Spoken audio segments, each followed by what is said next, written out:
Kalah kelas, Indonesia terbantai. Kata itulah kita sematkan untuk kekalahan menyakitkan Indonesia atas tim kuat Iran dengan skor telak 3-0, yang mana kita ketahui ini pertandingan pembuka dan Indonesia langsung bertemu dengan Iran.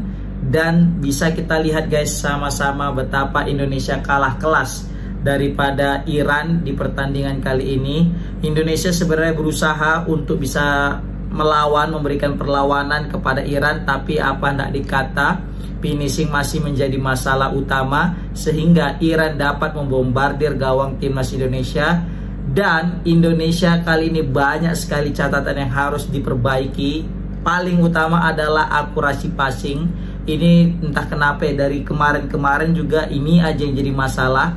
Jarak pemain ya, kalah dari bola udara. Pokoknya banyak ini yang harus diperbaiki oleh Coach Indra Syafri jika memang kita pengen lolos ke babak selanjutnya di Asian Cup China ini guys. Kalau ini terus berlangsung, maka bukan hal yang tidak mungkin kita juga akan dibantai sama Uzbekistan. Dan bukan tidak mungkin juga kita akan menjadi juru kunci di grup ini guys. Ini sangat berbanding terbalik ketika di era sebelumnya, yang mana kita cuma kalah selisih gol aja dengan yang peserta lolos ya, yang bisa lolos ke babak selanjutnya. Nah, maka dari itu mau tidak mau Coach Indra Syafri harus mengambil pelajaran dari pertandingan pembuka ini. Oke lah, wajar kita kalah memang daripada timnas Iran yang notabene punya power yang luar biasa, skill di atas rata-rata, pokoknya jauh lah di atas kita. Tapi kan seharusnya kita juga bisa memberikan perlawanan yang cukup alot atau setidaknya menyulitkan, kan gitu. Tidak seperti kita diajari passing, diajari crossing, diajari kontrol bola, diajari cara memanfaatkan peluang meskipun sedikit. Itu betul-betul kita dapat pelajaran lah dari timnas Iran. Seperti itu guys. Memang tadi kita sempat ada mendapatkan beberapa peluang ya, terkhusus tadi dimulai daripada babak kedua. Di situ ada Jens Raven yang melalui sundulan, tetapi sayang sekali sundulannya belum bisa mengarah ke gawang. Baru juga ada tadi tendangan bebas Tony Firmansyah yang on target tapi masih bisa dihalau sama kiper, masih bisa ditangkap. Kemudian tadi ada peluang yang paling manis, itu adalah pemain pengganti Marcel. Ini pemain yang betul-betul bisa kita bilang jadi pembeda di pertandingan kali ini. Mungkin kalau nggak ada ini, nggak ada si Marcel, udah fix nggak ada serangan daripada timnas Indonesia, ya kan?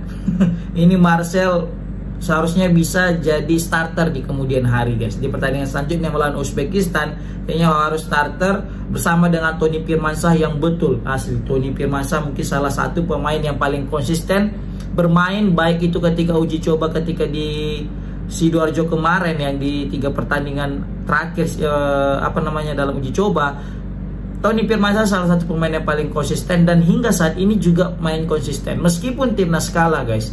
Tapi Tony Firmansyah itu pemain yang sangat-sangat bermental baja. Dalam artian banyak pemain timnas kita itu ketika sudah kebobolan, terkhususnya di kebobolan kedua dan ketiga, itu pemain kita langsung loyo, udah langsung patah semangat dan mulai kehilangan visi bermainnya dan mulai buyar daripada skema yang sudah direncanakan. Tapi beda halnya dengan Tony Firmansyah yang betul-betul menunjukkan mental baja, mentalnya tidak runtuh, dan dia langsung bersungguh-sungguh untuk membuktikan dia masih bisa bersama dengan teman-temannya. Tapi ternyata cuma dia aja yang punya mental gitu guys. Sayang sekali teman-teman yang lain belum punya.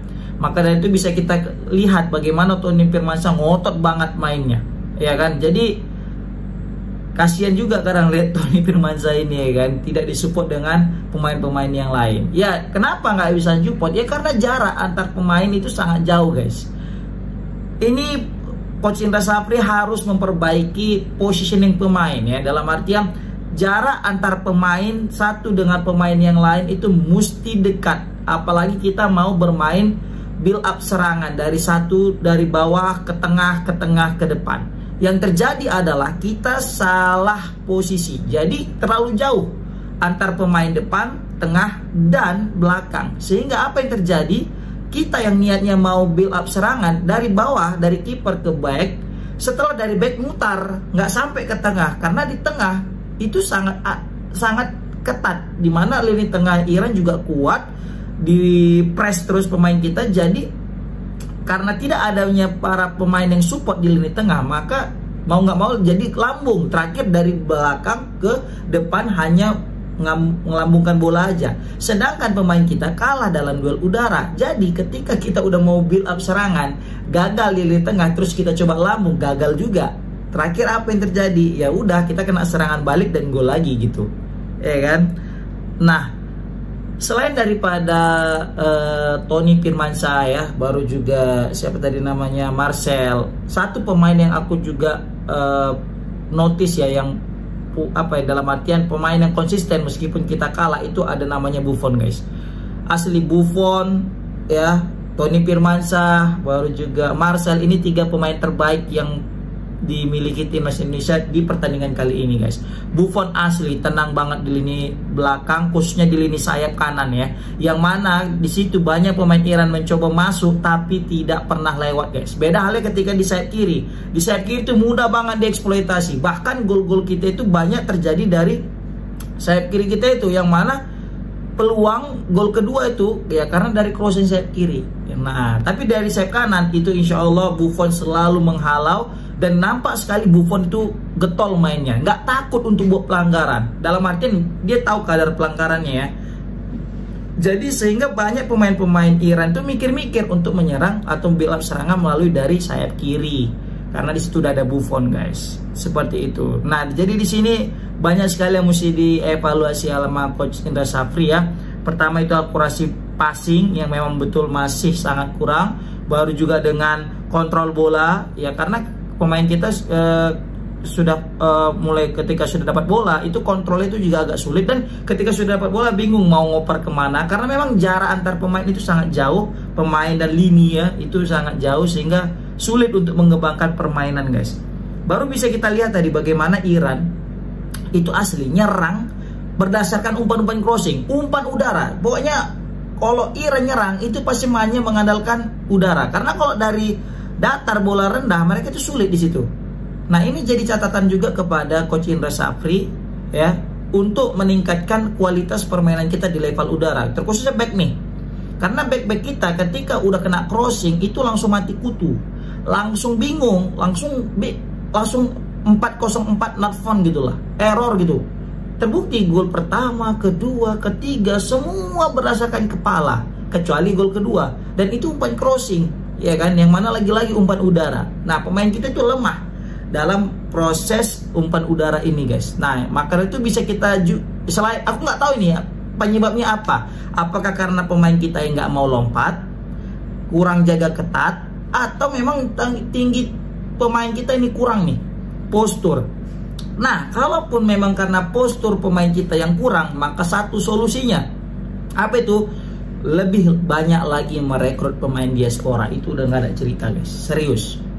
Terus di lini belakang kayaknya kita butuh satu pemain diaspora yang betul-betul tinggi, bisa menenangkan lini pertahanan kita layaknya Bang Jai atau Elkan Bagot. Dulu lihat timnas senior kita ya, ketika timnas senior kita tidak punya pemain diaspora di lini belakang, itu kocar-kacir asli, nggak tenang kita mainnya, dalam artian kalang kabut. Tapi semenjak saat itu masuk Elkan Bagot ya, main di lini belakang di Piala AFF tahun 2020 atau 2021 itu yang kita masuk final, kan cuma Elkan Bagot itu pemain diaspora yang di belakang. Itu langsung mengalami perubahan drastis guys. Serius, kita yang main itu semula itu semraut dan ketakutan di lini belakang, ketika diserang udah mulai kocak-kacir. Tapi semenjak ada Elkan Bagot, pemain yang posturnya tinggi dan juga punya mental orang luar negeri, bukan dalam artian aku mendiskreditkan mental dalam negeri ya, tapi kelihatan banget guys, kita langsung tenang, nyaman di lini belakang. Nah, kayaknya ini perlu dicoba sama Coach Indra Syafri untuk merekrut pemain diaspora yang berposisi sebagai back, yang punya postur tubuh tinggi, sehingga lini pertahanan kita itu bisa tenang dan tidak kalah dalam duel udara. Bayangkan, kasian kali timnas kita ini, masa golnya kalah terus dari duel udara. Ini jadi kelemahan yang sangat-sangat mendalam dan fatal. Apalagi nanti Uzbekistan punya postur tubuh lebih tinggi lagi, takutnya dia udah baca nih gimana pola permainan kita dengan Iran, dan dia tahu kelemahan kita, dan dia akan memanfaatkan peluang-peluang itu guys. Dia akan coba ke Iran memanfaatkan umpan-umpan crossing, umpan-umpan lambung, karena mereka tahu kita lemah di situ. Nah, ini harus segera kita evaluasi. Kalau enggak, wassalam kita guys, serius, ya kan?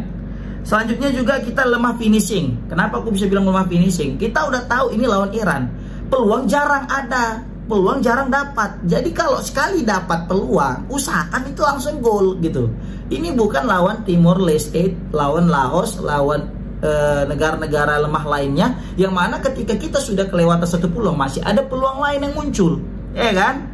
Udah lewat satu peluang, nanti ada lagi peluang. Ini Iran, salah satu tim terkuat di Asia. Jadi kalau sekali kita dapat peluang, maka harusnya kita langsung mencetak gol.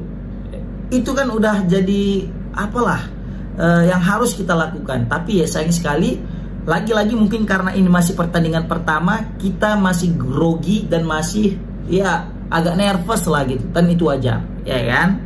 Selanjutnya juga kita fokus itu lemah. Dalam artian ketika kita sudah kebobolan ya. Tadi di awal kedua itu permainan asik guys. Kita bahkan mendominasi jalannya laga 10 menit awal ya. Tup tap, kan crossing, ada peluang, nge-shoot on target, kan tiba-tiba pas gol kedua Ismail tadi itu langsung runtuh semangat timnas Indonesia. Fokusnya langsung hilang. Bahkan mentalnya langsung jatuh sejatuh-jatuhnya. Maka jarak gol kedua dan gol ketiga tidak jauh. Kenapa? Udah rusak mental pemain kita gara-gara gol kedua guys, ya kan? Tapi Toni Firmansyah, Marcel dan Buffon ini tidak jatuh mental. Tetap mereka mati-matian untuk bermain guys. Tapi apalah hendak dikata, kita masih butuh pemain seperti Toni. Ada 11 biji aja punya mental kayak Toni, udahlah bisa menang kita guys. Oke guys, yang jelas kayaknya sekali lagi kita memang betul-betul butuh pemain diaspora yang lebih. Kalau mengandalkan Jan Seraven aja kayaknya masih kurang. Ya selain daripada memang kita memang kalah kelas sih. Jadi mau gimana lagi, kita kalah kelas. Ya, tapi setidaknya kita memberikan ancaman lah, ya kan? Dengan melawan Iran ini sebagai tim kuat, at least kita punya memberikan ancaman buat Iran cepat ketar-ketir walaupun nggak banyak kali. Tapi ya mesti kita akui Iran jauh di atas kita guys. Kita mungkin nggak akan bisa lolos sih menurut aku ya kalau masih seperti ini. Tapi kalau misalnya kita ada perubahan nanti di pertandingan kedua, why not, kita akan bisa lolos. Dan pertandingan terakhir adalah ketika menghadapi Yaman, itu jadi penentu guys. Yang jelas pemain-pemain Iran itu terlalu bebas salah megang bola, itu aja intinya. Bahkan di kotak penalti aja bebas sekali gitu, nggak ada yang jaga, nggak ada yang ngepres gitu kan. Pokoknya semangatlah timnas Indonesia. Kami tetap mendukung kalian apapun yang terjadi, mau menang mau kalah kami tetap dukung. Yang penting tetap semangat di pertandingan selanjutnya, ya kan? Pokoknya jangan putus asa. Ingat ini masih pertandingan awal. Kami tetap ada di belakangmu. Garuda Indonesia. Assalamualaikum warahmatullahi wabarakatuh.